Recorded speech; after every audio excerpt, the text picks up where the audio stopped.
For 17 weeks past, Orson Welles and the Mercury Theater on the Air have brought you Mr. Welles' own dramatizations of literary classics, both of the past and from our own time. On all broadcasts but one, the presentation has been a single narrative. On one occasion, the Mercury players offered in dramatic form 3 of the world's great short stories. The success of that experiment led to nationwide requests for other brief narratives of contrasting emotional appeal. And so tonight, in their 18th broadcast, Orson Welles and the Mercury Theater on the Air bring to life 2 famous short stories, each dealing with a different fundamental human emotion. The authors are Joseph Conrad and Clarence Day. Tonight, Mr. Welles will not only appear in several parts, but will also speak for the 2 authors as narrator. And here, ladies and gentlemen, is the star and director of the Mercury Theater to tell you about the first presentation, Mr. Orson Welles. Good evening. There was a man called Krashenovsky, an agitator for Polish freedom in the 50s, who was exiled by the Tsar. On the journey, his child was taken ill, and when he begged an official to let him stop on his way to nurse it, the official said, "Not to bother. What's one baby's life among all these thousands?" said the official. "If it's dying, leave it behind." Luckily, this expedient was found unnecessary, and the happy ending of the story is that little Joseph Conrad Krashenovsky lived to drop his last name and to learn that careful, fortunate English which he practiced to the everlasting glory of our literature. Tonight we present you with a dramatization of one of the best regarded and most typical of the works of Joseph Conrad. The Heart of Darkness could be described as a deliberate masterpiece, or a downright incantation. A fine piece of prose work at the least. Its best aspects are an artful compound of sympathy for humankind and a high tragical disgust. Its successful contrivance of mood hides its craft as an octopus hides in its own ink. And almost we are persuaded that there is something, after all, something essential, waiting for all of us in the dark alleys of the world, aboriginally loathsome, immeasurable, and certainly nameless.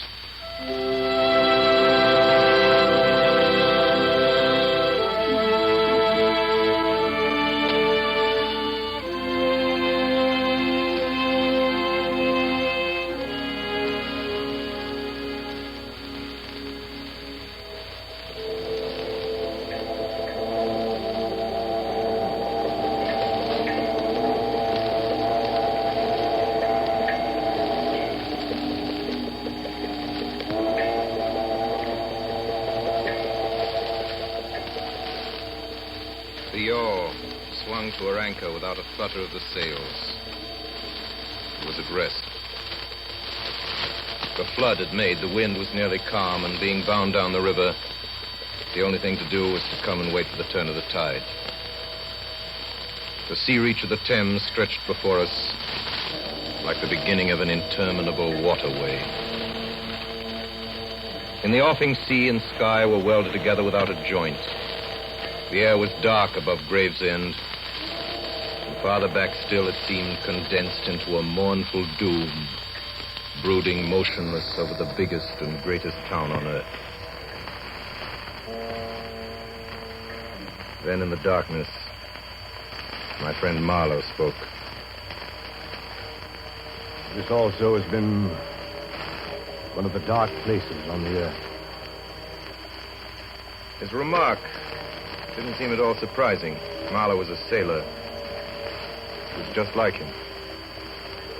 I was thinking of very old times when the Romans first came here. 1900 years ago. Some decent young citizen in a toga. Perhaps too much dice, you know. Coming out here to mend his fortunes. Land in a swamp, march through the woods, and in some inland post feel the savagery, the utter savagery that closed around him.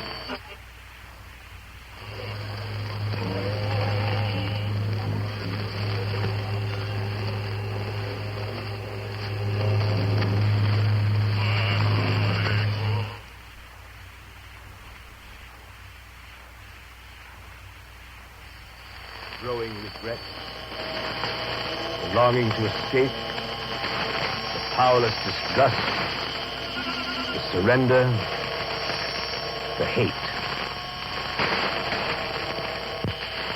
I don't know if I ever told you. I was in such a place once. There I met a man just like that. It was a long time ago. I had a job with a concern at the time, a trading society in Western Africa. One of their captains had been killed in a scuffle with the natives. They needed a man to replace him on one of the river boats, and they weren't particular whom they took. I left in a German steamer, and she called at every port on the way. It was 30 days before I saw the mouth of the big river. The coast was the edge of a colossal jungle, so dark green as to be almost black. The sun was fierce. The land seemed to glisten and drip with steam. Here and there, grayish-white specks showed up, clustered inside the white surf with a tin shed and a flagpole. And all around, the jungle.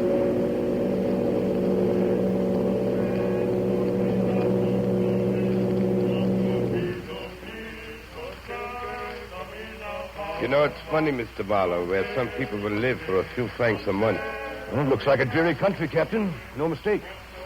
I wonder what becomes of those fellows when they go up country. I expect to see that soon. So? Don't be too sure. Last year I took up a man who hanged himself on the road. He was a Swede. Hanged himself? Why? Who knows?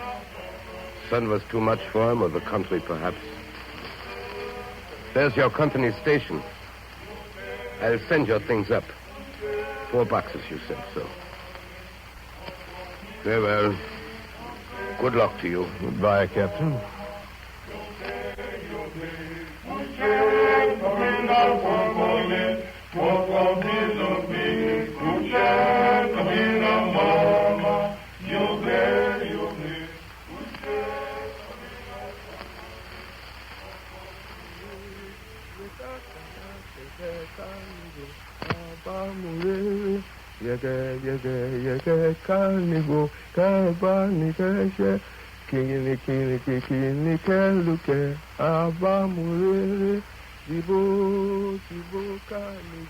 As I climbed up the steep hill to the company station, I met a white man in such an unexpected elegance of get-up.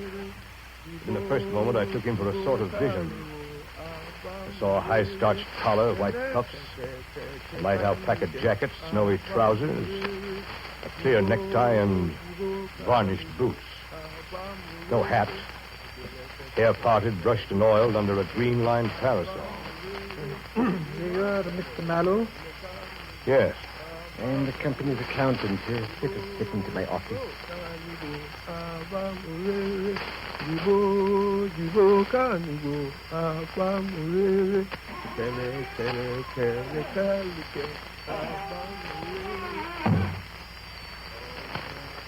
What's that? You don't disturb yourself. An agent from up country, fever. Will you just leave him there? There is no place else to put him until he's... Well, as long as he's alive. It's a nuisance all around. His groans distract my attention. And it's difficult enough to guard against clerical errors in this country. Yes, I suppose so. So you're going into the ivory country, Mr. Mallow? Interesting. I've gathered that impression already. For my part, I like books better. Entries and all that. And by the way, you'll meet Mr. Kurtz up there, you know. Who is Mr. Kurtz? Mr. Kurtz is the agent at the farthest station inn. He sends down more ivory than all the others put together. That must make him a valuable man to the company. Indeed, he'll go far, very far. Over the heads of many of us that... Well, I won't go into detail.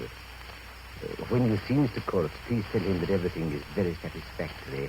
I'd write him, but you can't tell who might get hold of a letter at the central station. Oh, I forgot the sick man. No, it's all right. He doesn't hear. You mean? Oh, no, not yet. Yes, this Mr. Kurtz. He's a very remarkable person.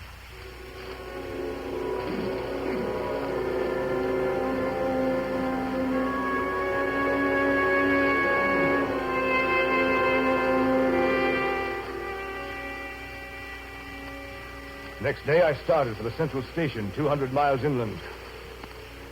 Paths. Paths everywhere, spreading over the empty land, through the long grass, through thickets, down and up chilly ravines, up and down stony hills ablaze with heat and solitude. Great silence around and above. On the 15th day, I came in sight of the big river again. Hobbled into the central station. It was on a black water surrounded by scrub and forest, with a pretty border of smelly mud on one side, and the three others enclosed by a crazy fence of rushes. White men with long sticks in their hands appeared languidly from amongst the buildings. They made no effort to welcome me. In fact, paid no particular attention to my arrival, except for a casual glance. I walked up to the largest hut in the enclosure. How do you do? My name is Marlowe. Captain Marlowe of the riverboat. Oh, yes. You've been a long time coming, Marlowe. Your boat is wrecked, Captain. What did you say, sir? Wrecked. Her bottom was torn out on stones, and she sank near the south bank. But everyone behaved splendidly. You will have to fish her out. It will be some time before you will be able to make the trip up the river. For some months, in fact. Why, that's unbelievable. You'll believe it when you see her. I want you to have a look at her and let me know how soon she'll be ready. Who are you, sir? I'm the manager here, the company's manager. The situation here is grave, very grave. I don't yet know who is dead and who is alive. And with the boat laid up, we don't know how things stand. But there are rumors, grave rumors, that a very important station is in jeopardy. And Mr. Kurtz, our manager, is ill. Kurtz? I think I heard his name down on the coast. Ah, so they talk of Mr. Kurtz down there, do they? They do? He must be a very unusual man. Quite so. A very unusual man. Very successful, too. You can understand my anxiety. You should be ready to start in 3 months. Yes, 3 months. That ought to do the affair. Went down and looked at my battered, twisted tin pot steamboat. She rang under my feet like an empty biscuit tin kicked along the gutter. I didn't realize at the moment how accurately the manager had estimated the time required for the affair, as he called it. Weeks of waiting. Weeks of waiting for a box full of rivets to come up from the coast. And in those weeks, I saw the station full of white men with long sticks in their hands, strolling aimlessly about like a lot of faithless pilgrims bewitched inside a rotten fence. The word ivory rang in the air, with whispers and with sighs. You'd think they were praying to the great god Ivory. I've never seen anything so unreal in my life. One evening, I happened to be in the hut of the assistant manager. I noticed on his table a small sketch in oils representing a woman draped and blindfolded carrying a lighted torch. Tell me, did you paint this?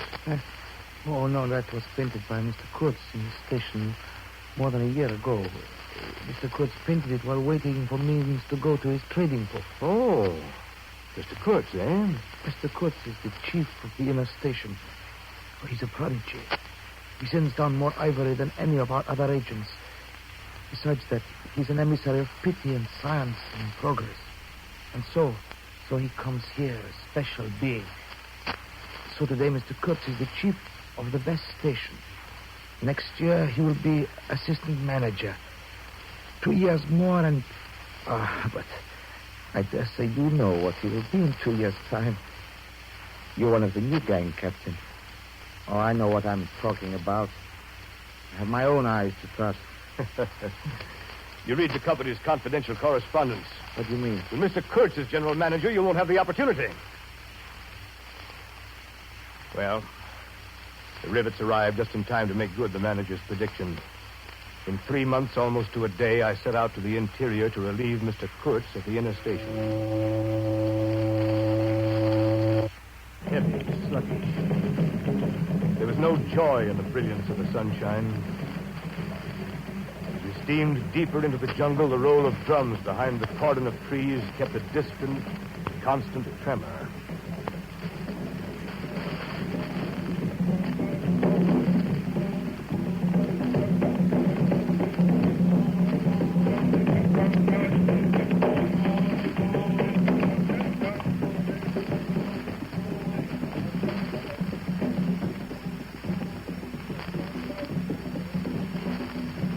I had to keep guessing at the channel, watching for something stone that would have ripped the life out of the tin pot steamboat and drowned us all. Still the drums beat on behind us, ahead of us, on all sides of us. The steamer toiled along slowly on the edge of a black and incomprehensible frenzy. The prehistoric man cursing us, praying to us, welcoming us. Who could tell? Not far below the inner station, we came upon a hut of reeds, an inclined and melancholy pole with the unrecognizable tatters of what had been a flag of some sort flying from it. The manager and I, who went ashore, found a flat piece of board with some faded pencil writing on it. It read, "Hurry up to inner station. Approach cautious." There was a signature, but it was illegible. Not foot. What do you make of it, Captain? Someone trying to be mysterious. Approach cautiously. Approach what? We better push on tonight to find out. We're only 8 miles from Kurtz now, aren't we? 8 miles of dangerous river. Sun's getting low. After this warning, I prefer to approach the station by daylight. But Kurtz may need us. We may be in trouble. I hope not. It wouldn't sit well with the company if something happened to Mr. Kurtz before we reach. Is your only concern what the company thinks? Just what do you mean? How about Kurtz? Don't you want Kurtz to come back? Why, Captain Marlowe, what an extraordinary notion. Of course, we want Mr. Kurtz to come back. Such a remarkable man.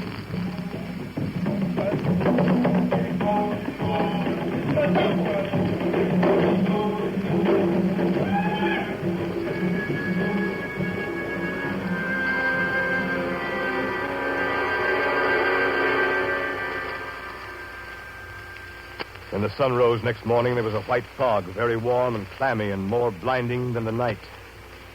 It stood all around us like something solid. At 8 or 9, perhaps, it began to lift as a shutter lifts.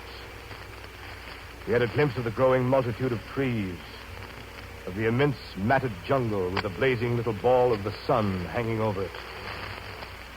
At last, the opaque water, still and treacherous, was dimly visible from the wheelhouse where I stood beside my pilot. The company men, their alpaca suits whiter than the fog, stood on the deck below me.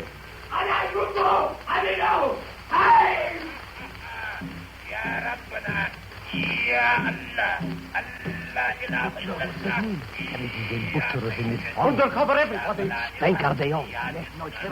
All around us. Oh, Captain. Yes? Can't you get us on the way? It's the natives of the rocks.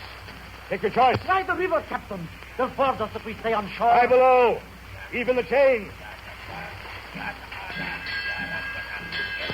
Steam ahead. Watch those eddies, pilot. Watch, Captain. Half steam below.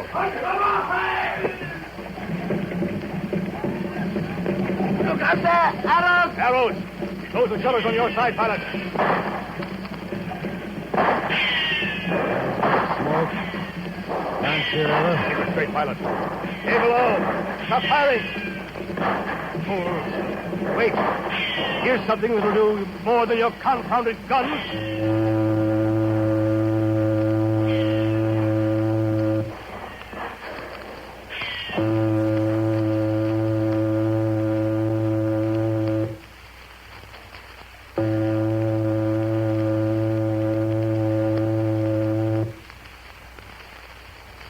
Are you up there, Captain?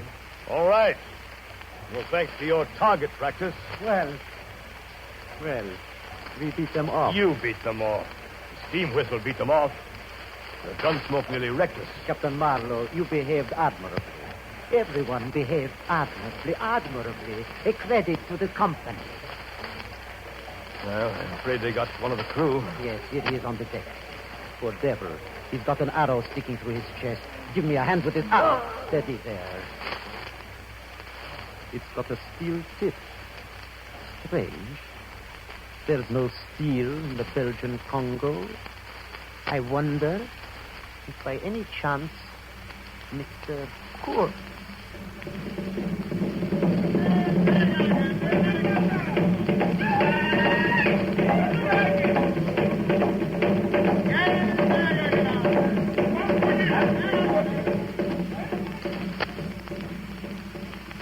To reach Kurtz was becoming an obsession with me. The current was more rapid now. The steamer seemed at her last gasp. The stern wheel flopped languidly. And I caught myself listening always for the next beat of the engine. I expected the wretched thing to give up every moment. It was like watching the last flickers of a light. At last we drew into sight of a dreary shore, and there was a clearing that rose to a slight knoll overlooking the river. The inner station was a long, tumble-down building perched on a hill, half buried in the high grass, with a thick, meshed jungle hanging over its rotted roof. I stopped the engines. The boat drifted slowly to the slimy bank. We let out the anchor chain to the stump of a tree. As soon as the gangplank was lowered, the company's manager and his 3 satellites set out with their brisk efficiency toward the silent house of Kurtz. After a moment, I became aware of a strange, ragged figure on the wharf. Hello down there. Captain. Come up here to the pilot house. Captain, I'm glad you've come. Did we come in time? How is Mr. Kurtz? Mr. Kurtz, sir. Still Mr. Kurtz. We were just attacked by natives on the river. Oh, yes.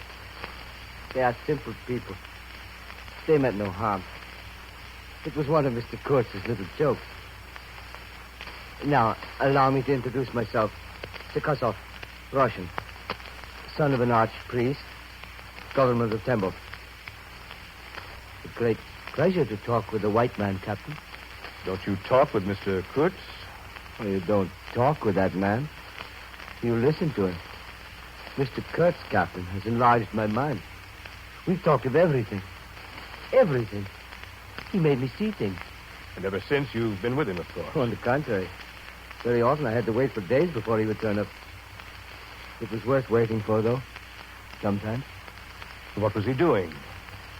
Exploring or what? Oh, yes, of course.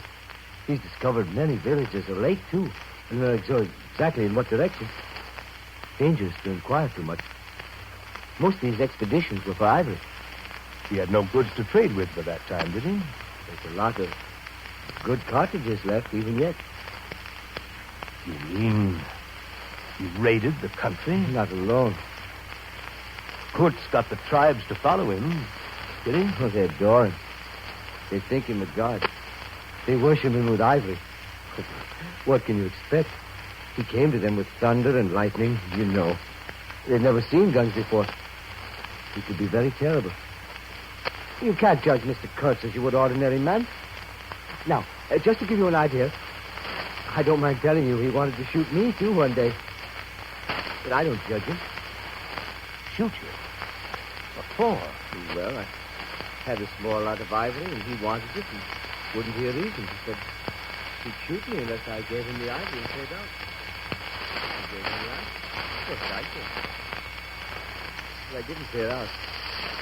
I couldn't leave him. I offered to go back with him, and he would say yes, and then he would disappear on another ivory hunt. Forget himself among these people. Forget himself. You know. Why? The man's mad. We don't say such things here. I followed the frightened glance of the Russian to the house above the shore. I saw that the round knobs that stood on stakes by Kurtz's door were not ornamental, but were symbolic. Food for thought, and also for vultures. They would have been even more impressive, those heads on the stakes, if their faces had not been turned to the house.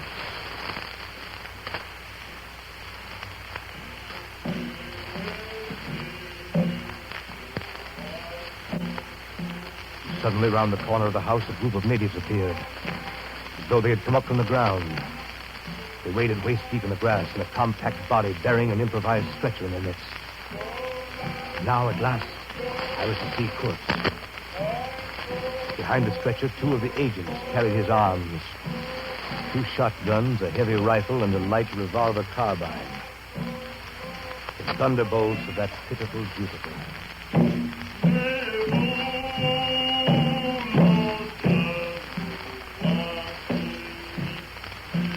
By now I knew what I watched was not merely the departure of Mr. Kurtz from the inner station, but the last jungle rites of one who had become its supreme being. The dark warmth of the wilderness breathed out an immense horde of naked men. A black circle that writhed and stamped around the small white center of frightened Europeans. In the rear of this strange procession came a moving chain of black bodies, carrying on their shoulders the gleaming white ivory. The stretcher was carried up the gangplank. From the pilot's deck, I looked down on the long, gaunt figure of Kurtz, the hollow cage of his ribs, the bald skeleton head like an ivory ball. Put him down there. Get the cabin ready. Open the door. Careful with him. Careful. A moment later, the manager came up to the pilot's bridge. Oh, Captain Marlowe. Yes? I think we should steam up as soon as the ivory's loaded. No telling about these natives. Mr. Kurtz. Mr. Kurtz. He's a very sick man. We've done all we could for him, though, haven't we? But there's no disguising the fact that Mr. Kurtz has been more harm than good to the company. There's a remarkable quantity of ivory, but his methods have been unsound. You call it unsound methods? Without doubt, don't you? No methods at all. But he got the ivory. I consider Mr. Kurtz a remarkable man. He was. A most remarkable man.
So we swung downstream, and thousands of eyes from the jungle followed the splashing river demon, beating the water with its terrible tail and breathing black smoke into the air. Through the dense forest, the brown current ran swiftly out of the heart of darkness, bearing us down towards the sea with twice the speed of our progress upstream. And Kurtz's life was running swiftly, too, ebbing out of his heart into the sea of inexorable time. Evenings, when the boat was anchored and I was free from the wheel, I went down to Kurtz's cabin. On the third night, I found him weakening fast.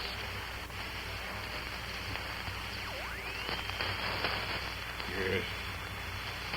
How are you tonight, Mr. Kurtz? Well enough to be back at my station. That place is mine. You've no right to take me away. That manager, that stupid scoundrel, he wants my ivory. He's blocked me at every turn. Don't excite yourself, Mr. Kurtz. You're sick, you know. Sick? Sick? Not so sick as you'd like to believe. Never mind. I'll carry out my ideas yet. I will return. I'll show you what can be done here. You with your little peddling notions. You're interfering with me. I will return. I have more to do than die here in this stinking jungle. You're not going to die, Mr. Curtis. Of course I'm not going to die. I have too much to accomplish. Close the shutter, will you? That light. Did you close the shutter, Mr. Marlowe? The shutter is closed, sir. Tighter, tighter. I can't stand the light. I tell you. You must show them you have in you something that is really profitable. The methods you use aren't important. I was driven. No matter. You must take care of the motives, Mr. Morrow. Right motives, always. That's the thing. Very true, sir. It was the manager, that noxious fool, who drove me to it. He pried into my boxes when I was not looking. He destroyed me with the company. But I was the company. I was the company. I sent them more ivory. More ivory. That's what they wanted. Ivory. You must be quiet, sir. Ivory. That light, shut up. That light. There is no light, sir. It's the ivory. The ivory. Horror. Horror.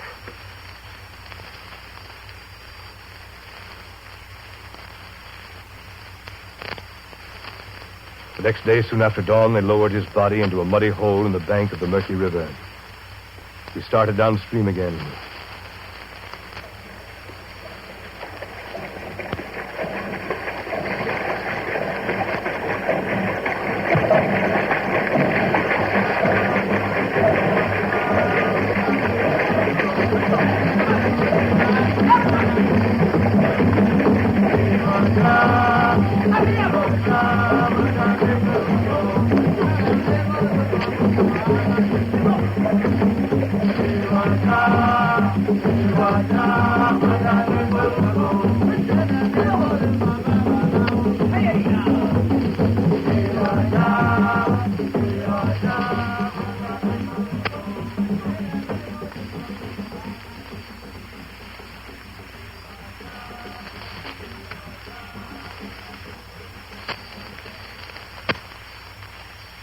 Among his belongings was a packet of letters and the photograph of a girl.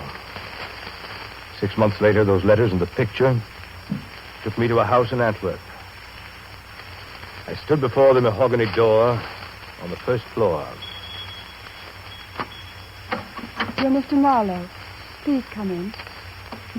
I have certain letters for you. Yes. You were his friend. You must have been if he gave you these and sent you to me. Yes.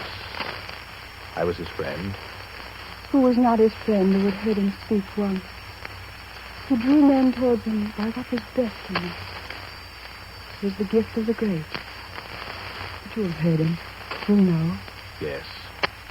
I know. And all of this, all of his promise, and of all his greatness, of his generous mind, of his noble heart, nothing remains. Nothing but a memory. You and I. We shall always remember him. And his example. Men looked up to him. His goodness shone in every act. I believe in him more than anything on earth. Forgive me. I've mourned so long in silence. In silence. You were with him to the last. At the very end. I heard his very last words. Repeat them. I want something to live with.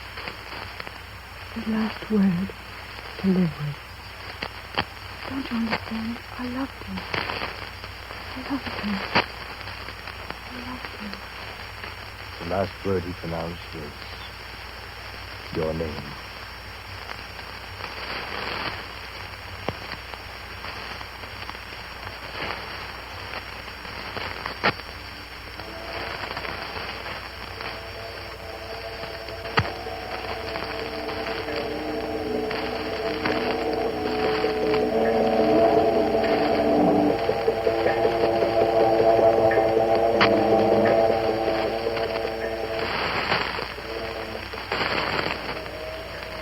friend Marlowe ceased. The story was over. Nobody moved for a time. Well, we've lost the first of the ebb. I raised my head. The offing was barred by a black bank of clouds, and the tranquil waterway leading to the uttermost ends of the earth flowed somber under an overcast sky and seemed to lead into the heart of an immense darkness.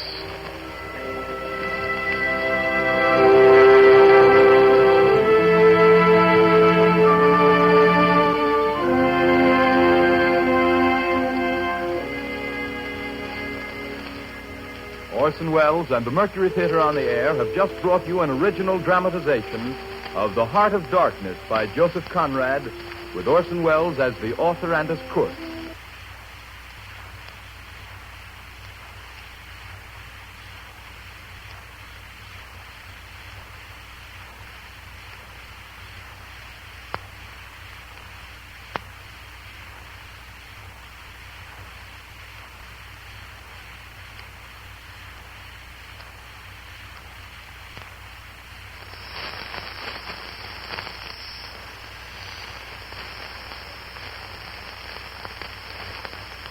The Columbia Broadcasting System and its affiliated stations are presenting Orson Welles and the Mercury Theater on the Air in two famous stories dramatized for radio.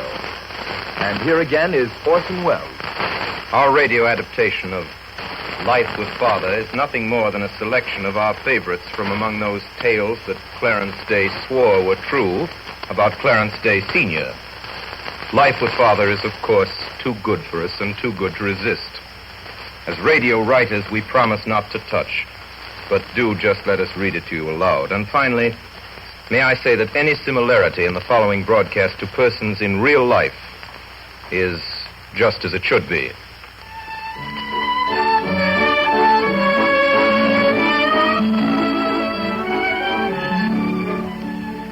Up to the late 1890s, we lived in one of the long rows of comfortable-looking brownstone houses on Madison Avenue. Father went downtown each morning on the 6th Avenue elevated, but Mother felt that horse cars were better. She didn't like the soot and cinders from the steam engine that pulled the 4-passenger cars, and the toot of the whistle made her nervous. No telegraph poles were allowed on 5th Avenue, but they stood in long rows on other thoroughfares. We had wires in our house, but they were good, honest, old-fashioned wires, and to make them work, we had to pull them. There was none of this dangerous stuff called electricity in them. Electricity was too risky a thing to put in a home. All we knew about it was that there were electric batteries in the Eden Museum which could and did give anyone who paid 25 cents a shock. Telephones had been invented, but like most people, Father hadn't installed one. Messenger boys were quite enough of a nuisance, suddenly appearing at the door and expecting an answer, but they came only a few times a year, and a telephone might ring every week. Little by little, however, telephones came into use, and after about 10 or 15 years, in spite of still having misgivings, Father got one. It was put on a wall on the 2nd floor where everybody could hear its loud bell from the first. I can assure you it made trouble. I'm coming. I'll go. I'll answer the cursed thing. Hello? Speak up, can't you hang it? What is it? Who are you? I can't hear a word you're saying. I can't hear a blasted word, I tell you. Here, give me that telephone. You know you don't know how to use it. I will not give you this telephone. You let me alone. I'm trying to find out who the devil this person is. Hello? I say hello there. You hear me? Who are you? Hello? What's that? Oh, it's you, Mrs. Nichols. Yes, Mrs. Day's here. How are you? Oh, you wish to speak to Mrs. Day. Oh, very well, then. Wait a moment. Vinny, it's for you. It's Mrs. Nichols. Why don't you answer the telephone yourself, my dear? One day, a friend of mine, a girl who had moved to live in a settlement house downtown, telephoned to invite me to lunch with some visiting Russians. Father answered the telephone. Hello, yes? This is Mrs. Day. Speak up, hang it. Don't mumble at me. Who are you? What? Come to lunch. I've had lunch. Next Friday? Why, I don't want to lunch with you next Friday. No. Where? Where do you say? In Rivington Street, the devil. Yes, my name is Clarence Day, and I told you that before. Don't repeat. Lunch with you in Rivington Street? Good Lord, I never heard of such a thing in my life. Russians? I don't know any Russians. No, I don't want to either. No, I haven't changed. I never change. What? Goodbye, madam. Blast. I think that was a friend of mine, Father. A friend of yours? Oh. It sounded to me like some impudent peddler's wife this time, arguing with me about lunching with her somewhere down in the slums. I can't stand it, that's all I have to say. I'll have the confounded thing taken out.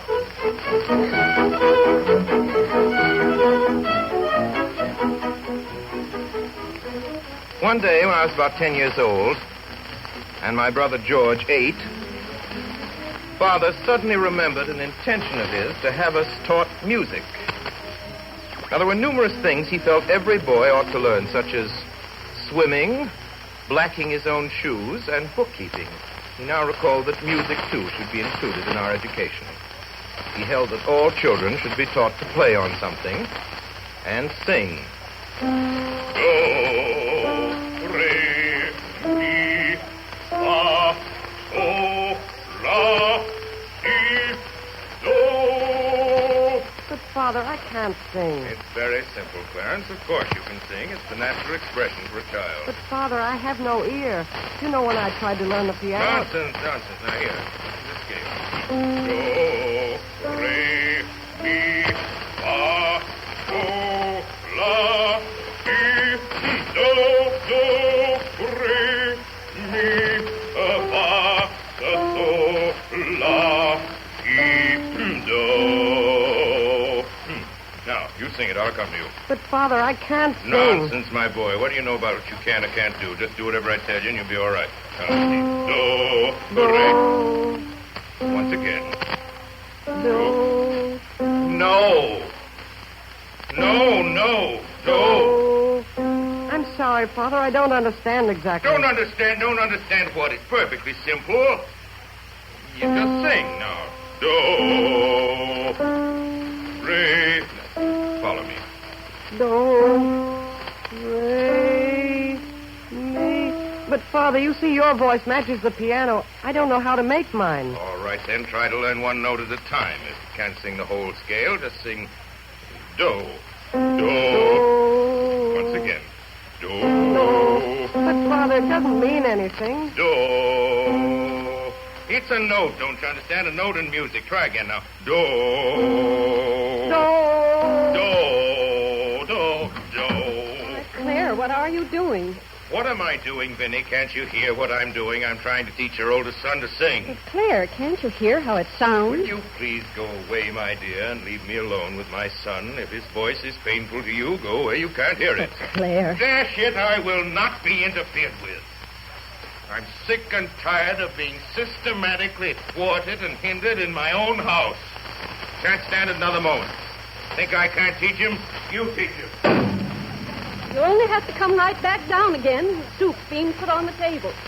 I don't want any dinner. Oh, Claire, please. It's oyster soup. Don't want any.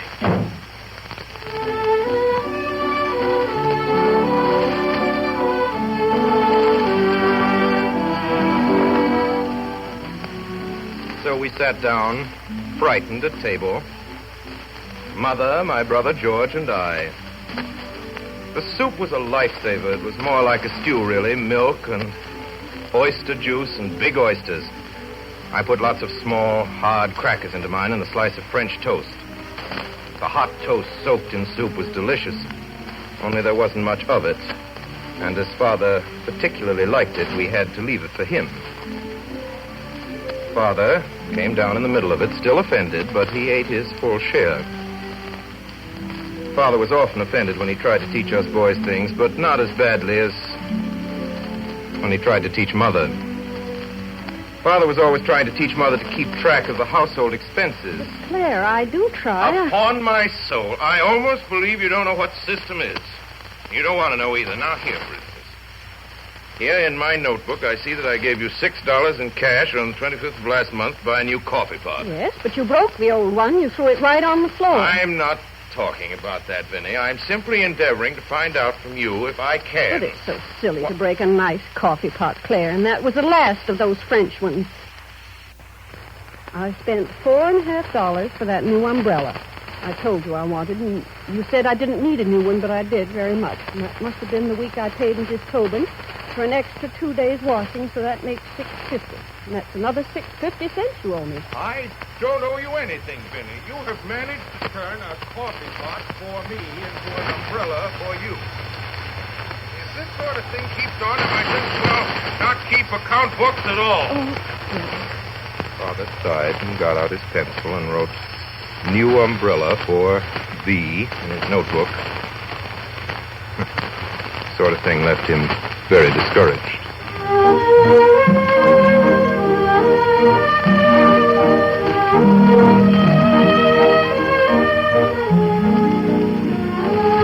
Father got annoyed with us when he didn't stay well. He usually stayed well himself, and he expected us to be like him and not to faint and slump on his hands and thus add to his burdens.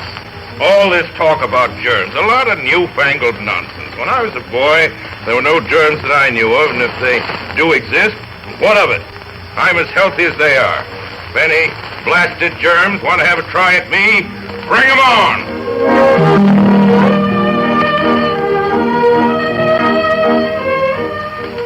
Aside from colds, which he had very seldom, his only foes were sick headaches. When one of these headaches started, Father lay down and shut his eyes tight and yelled. The severity of a headache could be judged by the volume of sound he put forth. His idea seemed to be to show the headache he was just as strong as it was and stronger. When he and a headache went to bed together, they were a noisy pair. From Father's point of view, Mother didn't know how to handle an ailment. Even when she had a cold, he became fretful. He pished and pooed to himself and muttered that it was silly. He usually came up from office about 5 or 6, and then he'd look around the house to find Mother. It made his home feel queer and empty to him when she wasn't there. He'd go up to her room. The smell of witch hazel was in the air, mixed with spirits of camphor. On the bed, huddled under an Afghan, Mother lay still in the dark.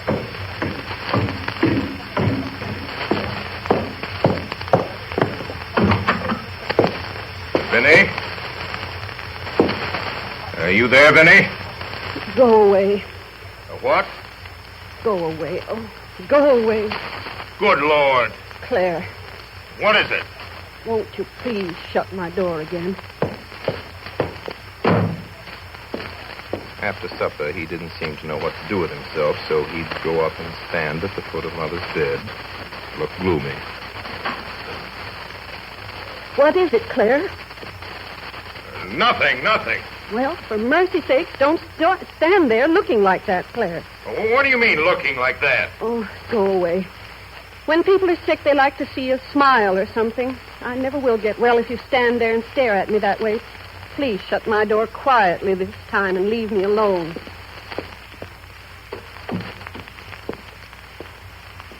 Father came downstairs. He looked more cheerful. Well, my boy. Mother's all right again. She isn't out of bed, but sounds much better this evening.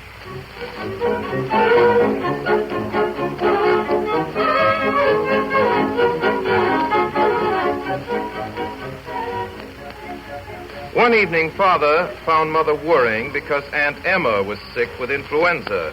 Oh, pooh. There's nothing the matter with Emma. You can trust people to get any ailment whatever that's fashionable. They hear a lot of other people having it, and the first thing you know, they get scared and think they have it themselves. Then they go to bed and send for the doctor. The doctor, or poppycock. Well, but Claire, dear, if you were in charge of them, what would you do instead? Cheer 'em up. Cheer 'em up. That's the way to cure 'em. Well, how would you cheer them up, darling? I tell 'em, bah.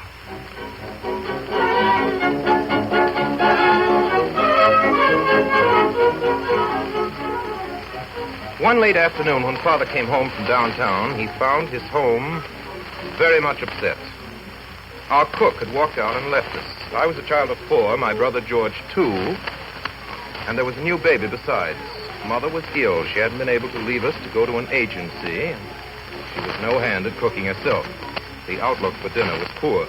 What do you intend doing, Vinny? What's become of us? Claire, why don't you go dine at your club for once? Ridiculous. I never dine at the club. I won't do it. Any time I can't have my dinner in my own home, this house is for sale. I'm ready to sell the place this very minute if I can't live here in comfort, and we can all go and sit under a palm tree and live on breadfruit and pickles. I'll try to get to an agency in the morning, Claire.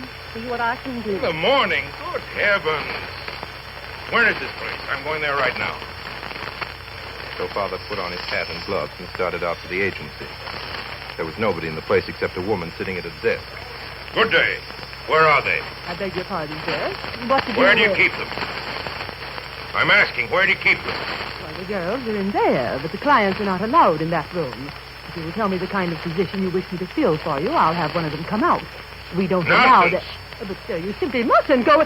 Father had thrown open the door and gone in. There sat a crowd of girls, young and old, sickly and brawny, of all shapes and sizes. Father pointed his cane at a little woman in the corner who sat there with honest gray eyes, shrewd-looking and quiet. I'll take that one. But, sir, I don't even know what position you... Cook. Cook.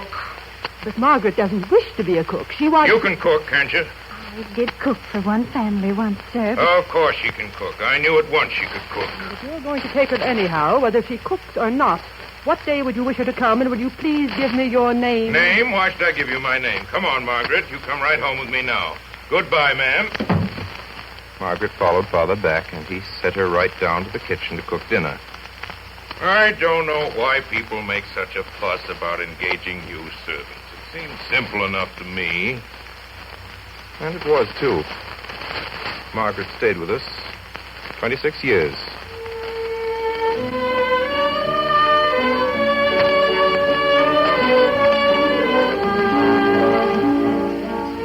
And Margaret was just the kind of cook Father wanted.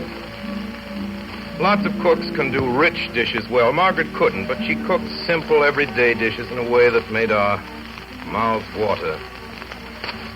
Father said her apple pies were the most satisfying he ever tasted. Her warmed-up potatoes were so delicious, he used sometimes to make a whole dinner of them. Yet even Margaret sometimes miscalculated. A large, royal-looking steak would be set before Father, which upon being cut into would turn out to be underdone. Father's face would darken with disappointment. He would raise his foot under the table and stamp slowly and heavily 3 times on the rug. At this solemn signal, we could hear Margaret leaving the kitchen far below.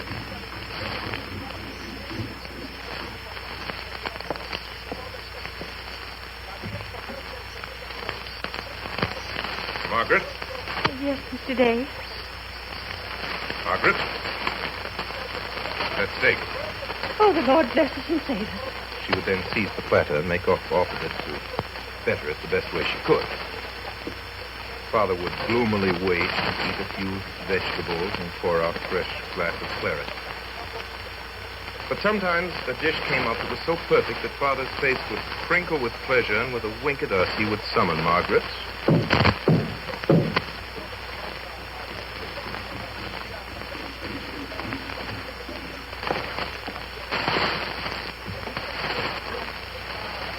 Margaret?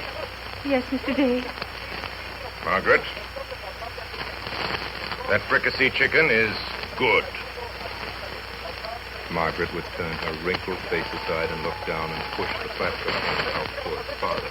The same gesture she used when she said, "Get along with you," the flatbread. She couldn't say that to Father, but she would beam at him and turn and roll out and stump back down the dark stairs without ever a word. In the end, Father had to get used to another cook because Margaret died. At alternate meals, Father talked of how good her things always tasted. Well, this pie's good, Vinny.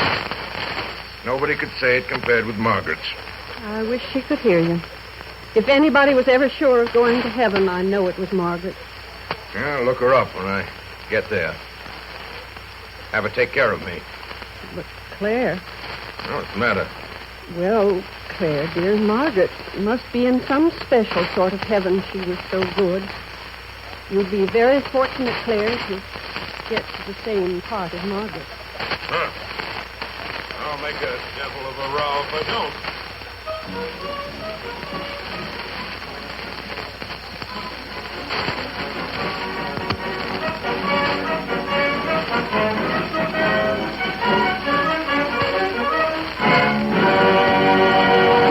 Tonight, the Columbia Broadcasting System has presented the 18th Weekly Hour featuring Orson Welles and the Mercury Theater on the air.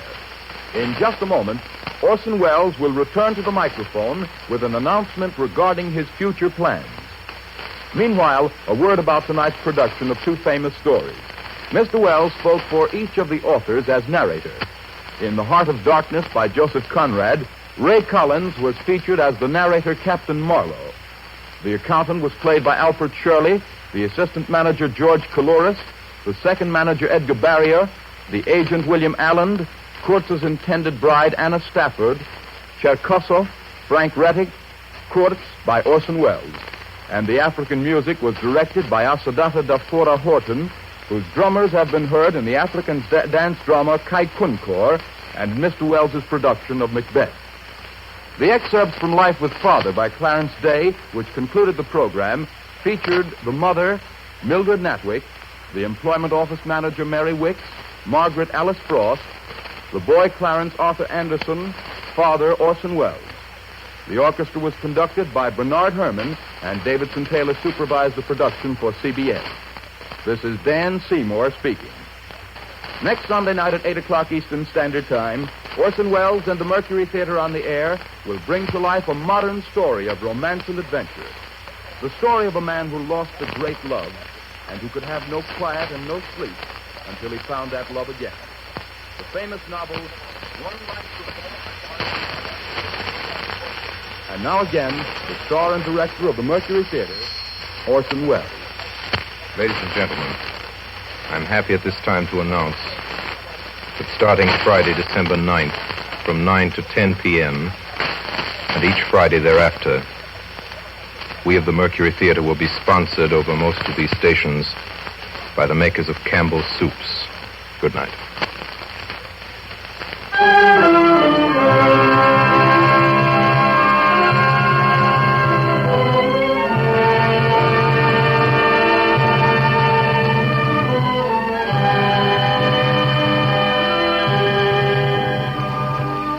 This is the Columbia Broadcasting System.